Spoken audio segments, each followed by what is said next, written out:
Hello বন্ধুরা, তো অনেক দাদাই আমায় কমেন্ট করে যে ভালো লাইনের পায়রা কীভাবে চিনবো, মানে ভালো নাসালের পায়রা কীভাবে চিনবো, যেগুলো ঘন্টার পর ঘন্টা উড়বে, সেই ভিডিও একটা বানাতে। তো আজকে ভিডিও হলো যে ভালো নাসালের পায়রা কীভাবে চিনবেন, আর এই জিনিসগুলো কিন্তু আপনাদের শিখিয়ে দেবো।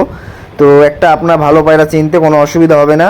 আর অনেকেই দেখবেন যে ভালো পায়রা যারা চেনে তারা দেখবেন পায়রার চোখের মধ্যে দেখে, পায়রার পাঞ্জার মধ্যে দেখে, পায়রার লেজের মধ্যে দেখে, পায়রার জোড় হাড্ডির মধ্যে দেখে, অনেক কিছুর মধ্যে দেখে। তো ওগুলো যারা নতুন পায়রা পোষে, তো আমার ভিডিও যারা নতুন তারাই বেশি দেখে, তো তাদের জন্য ভিডিওটা।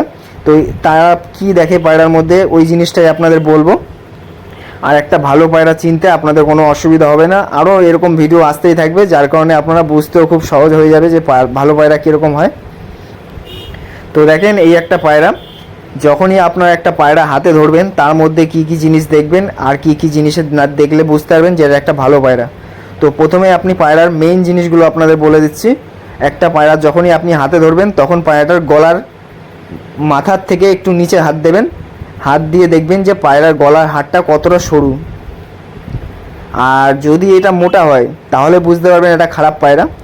মোটার মধ্যে হাড়টা যদি গোল থাকে, মানে গলার তো একটা হাড় থাকে, সেই হাড়টা যদি মোটার মধ্যে গোল হয় তাহলে বুঝবেন এটা খারাপ পায়রা। আর যদি বুঝতে পারেন যে এই হাড়টার মধ্যে এমনভাবে মানে হাড়টা আছে, মানে একটা ছোলাকে কাঁচা ছোলা আপনি ধরেন 10-12টা ছোলাকে একসাথে সেলাই করলে যেরকম টাইপের উপর থেকে টানলে যেরকম একটা হাড় টাইপের বাঁধে, ভালো পায়রার হাড় সবসময় কাঁচা ছোলা যেমন সেলাই করার পর উপর থেকে যদি আপনি টানেন একটা হাড় টাইপের বাঁধবে। আর এটা অনেক সরু হবে, 3-4টে ঝাঁটার কাঠি একসাথে করলে যেরকমটা হয় সেরকম টাইপের সরু হবে। এর থেকে বেশি মোটা হলে পায়রা সাইজ অনুযায়ী এটা বলছি আমি, ধরেন ভালো পায়রা হলে সে পায়রা সাইজ বড় হলেও পায়রার গলা হাড় সরু হবে। তো এটা হলো মেইন একটা কারণ। 2 নম্বর কারণটা হলো পায়রার সিনার, যে পায়রার বুকের যে সিনাটা, ভালো পায়রার সিনা সবসময় বড় হবে। সেটা পায়রা যদি সাইজে ছোট হয় তাও পায়রার সিনাটা বড় হবে।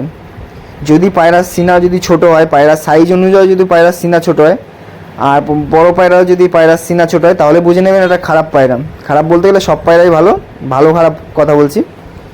পায়রার সিনা সবসময় বড় থাকতে হবে, পায়রার মানে বডির থেকেও পায়রার সিনাটা একটু বড় হলে পায়রা ভালো হয়। আর সিনার যে সিনাটা আছে একদম শক্ত হতে হবে, নরম সিনা যেন না হয়, পায়রার সিনা যেন একদম শক্ত হয়, মানে বুকটা যখন ধরবেন টাইট থাকে একদম। 3 নম্বর হলো পায়রার লেজ। পায়রার লেজ যেন বড় লেজের পায়রাও ওড়ে, ছোট লেজের পায়রাও ওড়ে। সবসময় পায়রার লেজ চাইবেন যে ছোট লেজ হোক, যত ছোট লেজ হবে তত পায়রা ভালো উড়বে, ভালো ব্যালেন্স করবে। বড় লেজের পায়রা ভালো ওড়ে কিন্তু এই পায়রাগুলো লংয়ে দৌড়ায়, তো এটা কোনো সমস্যা নেই। আর লেজের মধ্যে যে জিনিসটা দেখবেন, খারাপ কথাটাও বলে দিচ্ছি, যে পায়রার লেজ 6খানা লেজ দুদিকে মানে 12টা লেজ থাকে, 6টা লেজের পালক যদি দুদিকে ভাগ হয়ে যায় সে পায়রা অতটা ভালো হয় না। আর যে পায়রার লেজ 6খানা লেজ মানে 12টা লেজ থাকে টোটাল পালক, তার মধ্যে 7 নম্বর কি 6 নম্বর পালকটা একা থাকে, 7 নম্বর কি 6 নম্বর পালকটা একা থাকবে। আর সবকটা পালককে ও একা ঢেকে রাখবে, 11খানা পালককে 7 নম্বর পালকটা একা ঢেকে রাখবে। এই পায়রাগুলো দুর্দান্ত হয়, ব্যালেন্সের পায়রা জোড়ার জন্য খুবই ভালো হয়। আর লেজের মধ্যে অনেক কিছু আছে, দেখবেন 6টা পালক, ধরেন পায়রার লেজে 12খানা পালক আছে, সেখানে কিন্তু 6টা পালক যদি বড় হয়, মানে 6টা পালক সমান আছে, আরও যে 6টা এক্সট্রা আছে ওই 6টা যদি বড় হয় এক সাইডে, এটা একদমই খারাপ পায়রা। এই পায়রা জোড়ার জন্য খারাপ, মানে এই পায়রাগুলো একদমই চলে না, কিছুর জন্যই চলে না, ওড়ান জোড়া এসব কিছুর দিকেই চলে না। সবসময় লেজ হবে এক সমান, আর লেজের যে পালকগুলো হবে একটা চওড়া পালক হবে। লেজের যে পালকগুলো 12খানা পালক, সে পায়রা পালকগুলো চওড়া হবে। আর নিচের যে কটা পরি থাকে ওটা লেজের সমান, মানে 1 আঙ্গুল কি 2 আঙ্গুলের গ্যাপ হবে নিচের যে পালকগুলো থাকে।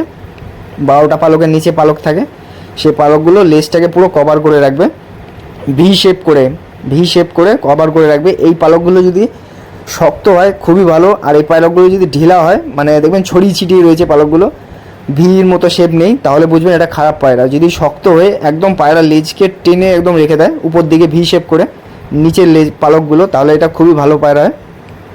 এগুলো মেন কারণ বলছি না, এগুলো মেন যে কারণগুলো হলো জোড় হাড্ডি আর পায়রার গলা আর পায়রার চোখ, এটাই হলো মেন জিনিস পায়রা চেনার দিক থেকে।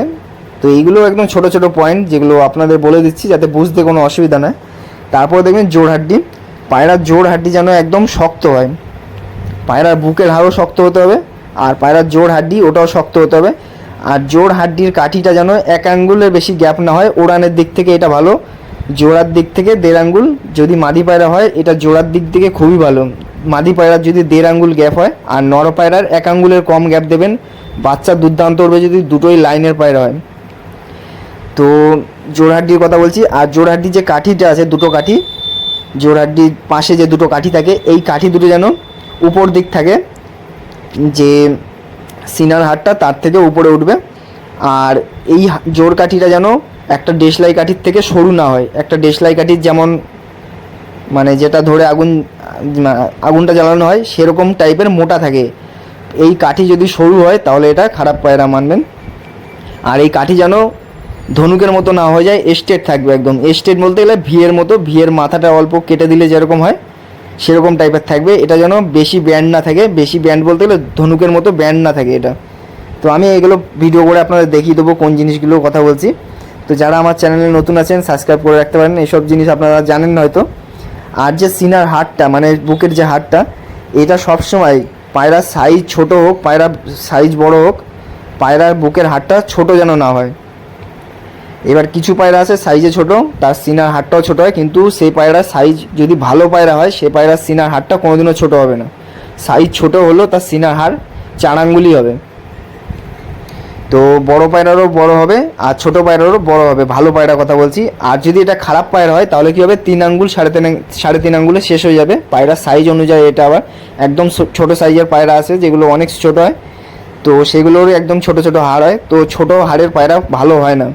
আর বুকের যে হাড়টা আছে এই হাড়টা যেন টাইট থাকে আর শক্ত থাকে। বুকের হাড়টা টাইট থাকবে, শক্ত থাকবে। আর এটাও একটা দেশলাই কাঠি যেরকম সাইজ মোটা, ওরকম টাইপের মোটা থাকবে। এটাও যদি সরু হয় তাহলে বুঝবেন এটা খারাপ পায়রা। আর যদি হাড়টা বেঁকা হয় তাহলে বুঝবেন এটা খারাপ পায়রা, বা এটা কোনো আনফিট পায়রার বাচ্চা ছিল, যার কারণে এর মধ্যে আনফিট ভাবটা চলে এসছে। মানে ভাই বোন জোড়া দিয়েছিল সেখান থেকে বাচ্চা এটা, তার জন্য এই পায়রাটা আনফিট টাইপের হয়ে গেছে। আর অনেকে আছে যে বলে পায়রার চোখের মধ্যে কিছুই থাকে না। তো পায়রার চোখের মধ্যে অনেক কিছু থাকে যেগুলো না জানলে আপনারা কিছু বুঝতেই পারবেন না, যে পায়রাটা কীভাবে উড়বে, পায়রার শরীরের অবস্থা কীরকম, পায়রার নজর কীরকম, পায়রা কীরকম ছটপটে, সেটাও পায়রার চোখ দেখে বোঝা যায়।